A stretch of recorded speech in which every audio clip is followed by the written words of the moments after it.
While we are in an era of NBA basketball where filling up the box score is much more common than ever before, what Luka Doncic has been doing the past 2 weeks raises that bar even further.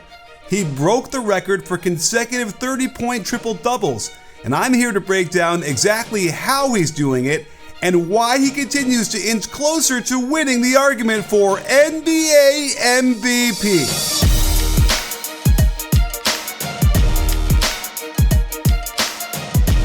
Just looking at Luka's averages during this 8-game stretch might make your eyes bulge, particularly at his scoring numbers. But I want to start with his passing, since this is what opens up everything else to his game. His use of no-look passes is next level. Watch how his eye gaze to the corner pulls Jevon Carter away from his man and allows an easy dunk. He does it again as Gafford cuts down the middle of the lane. Julian Phillips is so concerned with the skip to the corner and following Luka's eyes that he leaves the guy right under the hoop for positioning that no one can stop. That said, is it really a true no-look? Luka watches Gafford's initial cut, so he now knows where he is without needing to stare a hole right through him, but the accuracy is still amazing. Let's do a quick breakdown of how pick and rolls work and why they're so hard to defend. As Luka comes around the Lively ball screen to his left, the defense looks to be in decent position. Lively's man needs to step over as Luka's man is chasing from behind, but this requires Jaime Jaquez to leave his man in the corner to bump down on the roll man. This is the first defender Luka checks. His eye gaze up to a potential lob sucks Jaquez down even further, then the no-look in-air laser to Kleba in the corner generates a good look from 3. Here's another example with a handoff where Luka can freeze Buddy Hield from bumping the roll man all the way by turning his head all the way towards Josh Green before throwing the lob to Lively for another dunk. He's not being fancy just to be fancy. His eye gaze is an extremely important manipulator of the defense. He uses it later in the game in transition as well, where Buddy hopes Luka isn't paying attention to the streaking PJ Washington, but at the moment Luka grabs the rebound, you can see him track PJ as he starts hustling down court. He doesn't have to look at him anymore. He can check where the other defenders are to know he's wide open. But to throw a lead pass accurately without looking is a special skill as Washington gets the open look. Here's another great example of defensive manipulation as Luka gets towards the baseline, targets the easy pass to the corner to an open Josh Green.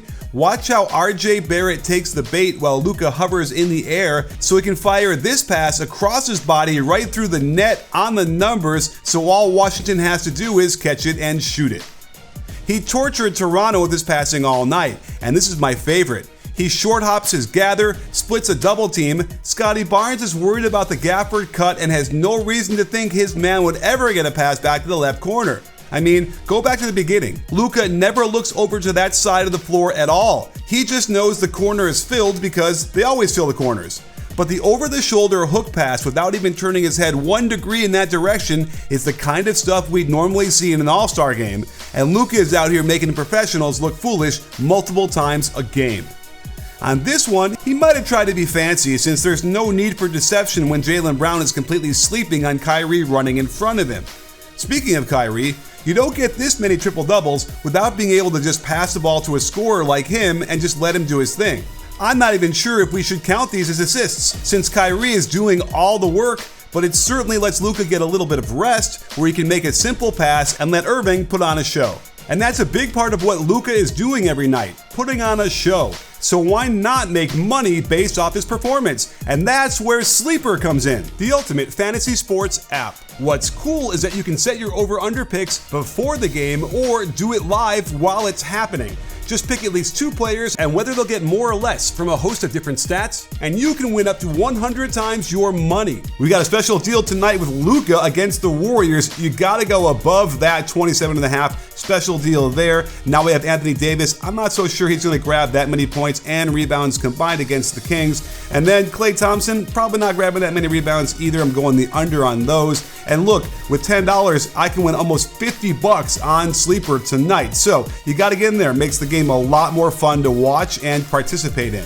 And if you use my code BBALL100, they'll match your first deposit dollar for dollar up to $500. There are so many ways to win. It raises the stakes when you watch it, so what are you waiting for? Terms and conditions apply. See Sleeper's terms of use for details. Currently operational in over 25 states. Check out Sleeper today. So let's look at his scoring during this stretch, since he puts on a masterclass in footwork and timing every night. Of course, the pick and roll is where he gets most of his points. The Mavs offense is not fancy as they run a handoff and then flip it into a pick and roll back to Luca's right. He's so effective using his size that Butler can't get back in front. Bam probably feels good about luring the mid-range jumper, but between 5 and 9 feet, Luka is only behind Nikola Jokic in field goal percentage in the entire NBA.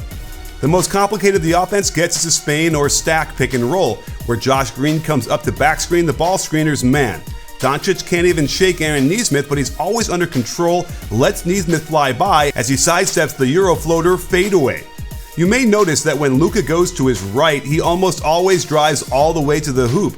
They love this double ball screen in that direction, and once he gets his defender on his hip, he will not surrender the advantage, as he has mastered all manner of pull-up and floater from every angle. The vast majority of his three-point shots come off the dribble, out of the pick and roll, but also when he goes to his left. Not only that, but he loves to utilize a right foot jab step into the gather and left-right step back for his two-motion above the head release point. Even if they set the screen to his right, he can reject it back to his left, jab that right foot in front, end the dribble, then left-right step back, which allows his right hip and elbow to be aligned to the hoop, as well as have more space to drop this in over his defenders. I think the threat of his passing and his shiftiness allows him to continually shoot his threes this way without the defense being able to key in very well. It was remarkable going through all this footage to see him utilize the same footwork over and over to get the defense on their heels, step back for more separation, then two-motion this thing into the basket. Even on his isolations, he would show that right foot jab, then step back for the jumper. One would think it's a tell that defenders would pick up and be all over, smothering his slowish release and causing him to miss more shots. Against a big man in isolation, watch how he tests out that right foot jab a few times to see if Kristaps Porzingis will lunge at him to take away the shot. When he feels comfortable KP won't react, he lulls him to sleep with one more dribble and a little stroll to his left before splitting and stepping back with plenty of room. But I caught one example against Evan Fournier where he shows that right foot forward like a jab step, but then turns it into a tween. It wasn't perfect, but it's the kind of shiftiness that doesn't allow defenders to sell out when they think he's going to step back. Here's another example against the Sixers where he uses that right foot jab step to show the step back, but then quick tween to explode into the lane to his right, and then watch how he slows down the final step to let Batum drift away before laying in the easy shot. That said, I feel like some of the elite defenders can figure this out and find a way to either strip the ball when he leans on that front leg or close the distance quicker to more effectively contest these shots. Of course, I found an example where he utilizes the step back as a shot fake before stepping through and finding one of his favorite targets in Daniel Gafford for an assist. And it does help that the refs let him get away with a blatant travel on this one as he establishes his right foot as the gather step, the left foot becomes the pivot, he then lifts the left foot and puts it back down. But you get the idea, it's hard to guard this guy. With the addition of Lively to start the season and Gafford in a midseason trade, they've juiced the roll man efficiency. They'd be number one in this category by a mile over the past 8 games, and it's what makes Luka's scoring so dominant. The threat of the lob to Lively causes the defense to get stuck not committing to anything. When Gafford sets the ball screen, Luka can slip nifty pocket passes early to him so he can do the rest with a varied finishing package. Gafford's chemistry with Luka is apparent, and he's willing to just throw it up there knowing Gafford will finish strong.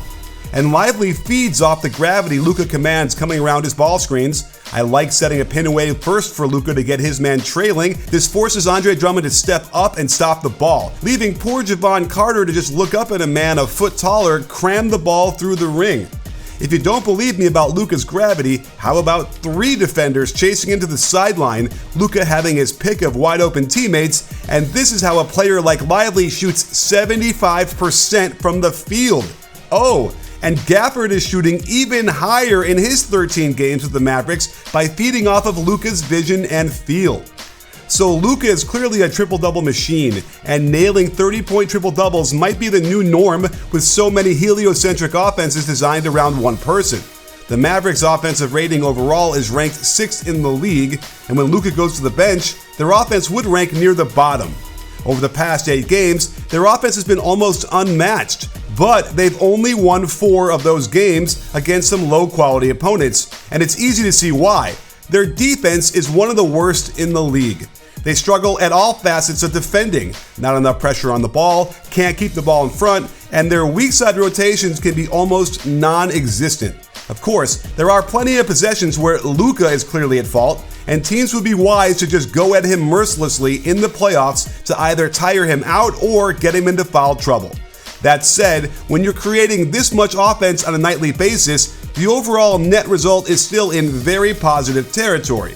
So he needs Jason Kidd and his teammates to figure out some things in a hurry if they want to get past the first round of the playoffs. And I'll admit it, I really want to see Luca play in the conference finals and treat us to more of the passing and scoring displays that have him on track to potentially be the greatest of all time.